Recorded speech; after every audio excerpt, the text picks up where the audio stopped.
रोजाना लगभग 3 किसान आत्महत्या करते हैं। केसीआर जी ने कहा था कि हर घर में एक नौकरी देंगे। मैं आप सबसे पूछना चाहती हूं, आपके घरों में नौकरी मिली कि नहीं? नहीं मिली। नहीं। यहाँ के हाल में यहाँ के 40 लाख युवा बेरोजगार हैं। 2018 में इन्होंने कहा था कि हर महीने 3,000 रुपए बेरोजगारी का भत्ता मिलेगा। आपको मिल रहा है ये भत्ता? अगर भत्ता देते तो एक युवा को आज 1.5 लाख से ज्यादा रुपए मिलते। क्या मिल रहे हैं आपको? क्या मिले आपको? 2 लाख नौकरियों के पद खाली पड़े हैं, सरकार में भरे नहीं गए हैं, आपको नहीं दिए गए। भर्तियों का खाल देखिए, टीपीएससी का पेपर लीक हो गया, कोई एक्शन लिया इन्होंने? किसी पे कार्रवाई हुई? जिन बच्चों ने मेहनत से पढ़ाई की थी, जिनके माता पिता ने अपनी मेहनत और ईमानदारी की कमाई से उनकी फीस दी थी ट्यूशन के लिए, उनकी कोई मदद, कोई सहायता हुई? तो पिछले 9 सालों में 12 स्टेट यूनिवर्सिटीज में एक भी भर्ती नहीं हुई है। सोचिए आप, उस्मानिया जैसी तमाम यूनिवर्सिटीज टीचर्स और फंड की कमी से जुड़ रही हैं। एक भी सरकारी यूनिवर्सिटी नहीं बनाई गई। प्राइवेट यूनिवर्सिटी जरूर बनाई हैं जिसमें आपको लूटा जाता है और फीस इतनी ज्यादा होती है कि आधी जनता तो उसको दे नहीं पाती। एससी, एसटी, ओबीसी, माइनॉरिटीज के लिए 15 लाख विद्यार्थियों के 4,000 करोड़ दबाकर बैठी है सरकार और कुछ नहीं किया है। भर्तियां नहीं हो रही हैं अध्यापकों की, कोई नौकरियां नहीं मिल रही हैं युवाओं की। तो ये परिस्थितियां हैं आज आपकी। आपको बहुत चीजें कही गई थी, बहुत वादे किए गए थे, लेकिन वो वादे पूरे नहीं किए। आप शायद जानते नहीं होंगे कि बच्चों के स्कूलों में, बच्चों के स्कूल भी कम हो गए हैं। कम बच्चे एनरोल हो रहे हैं पाठशालाओं में और शिक्षा का ही बजट कम कर दिया है। हाँ? आप सोचिए, आप सोचिए,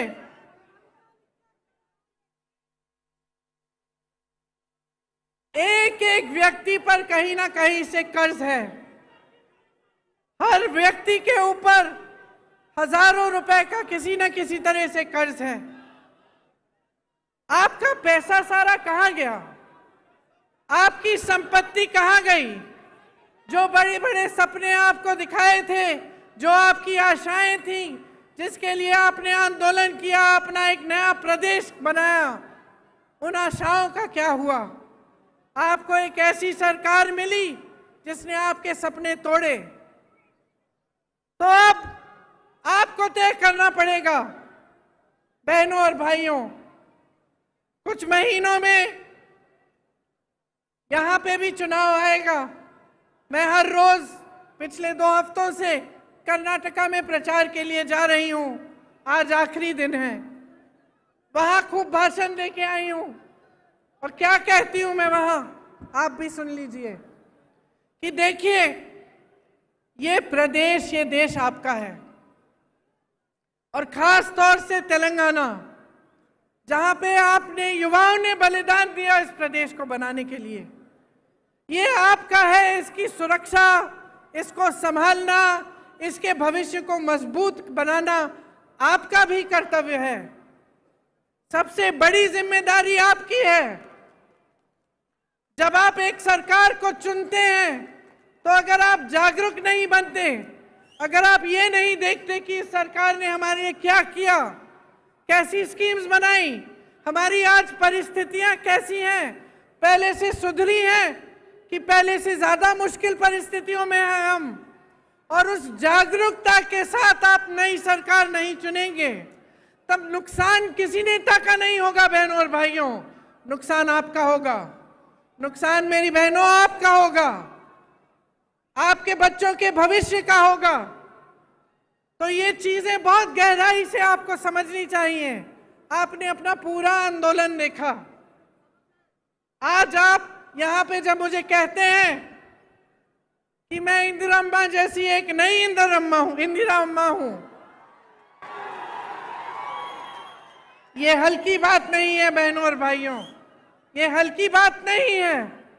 जब आप ऐसे कहते हैं तो मुझे अपनी जिम्मेदारी का एहसास होता है, क्योंकि आप उस महिला को याद कर रहे हैं जो 40 साल से पहले ही गुजर चुकी हैं, शहीद हो गई देश के लिए 1984 में। आज हम 2023 में हैं, लेकिन आप उनको श्रद्धा के साथ, श्रद्धा पूर्वक, प्रेम के साथ याद कर रहे हैं।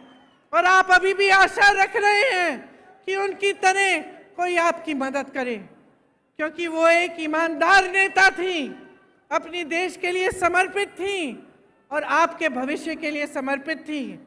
तो जब आप ऐसा कहते हैं तो मेरे मन में एक बहुत बड़ी जिम्मेदारी का एहसास होता है कि आपके सामने खड़े होकर मैं ना झूठे वादे कर सकती हूँ, ना झूठी बातें बता सकती हूँ, और आपके सामने जब मैं खड़ी होती हूँ तो ईमानदारी से मैं सच बोलना चाहती हूँ और मैं यही कहना चाहती हूँ जिसमें आपकी भलाई है।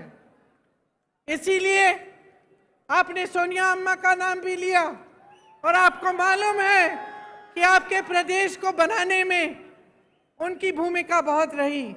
मैं उनकी बेटी हूँ, यहाँ अगर आपके सामने खड़ी हूँ तो मैं समझती हूँ कि ये निर्णय उन्होंने पूरी जिम्मेदारी से लिया और वे भी आपके लिए आजीवन समर्पित रही। तो अब आपकी भलाई की बात क्या है? आपकी भलाई की बात यह है कि आप एकदम जागरूक बने। आजकल जैसे राजनीति यहाँ चल रही है पूरे देश में कि काम कोई नहीं कर रहा है, दूसरों के काम पर अपना नाम डाला जा रहा है। चुनाव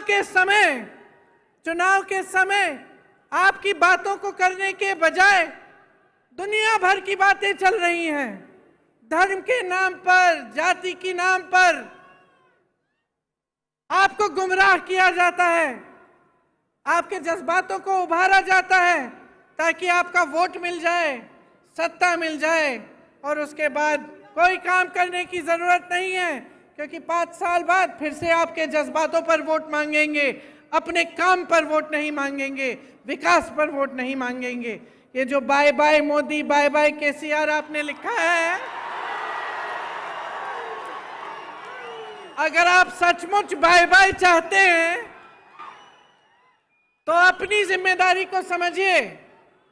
जो पार्टियां आपको बता रही हैं उनको परखिए, पढ़िए, देखिए। कांग्रेस पार्टी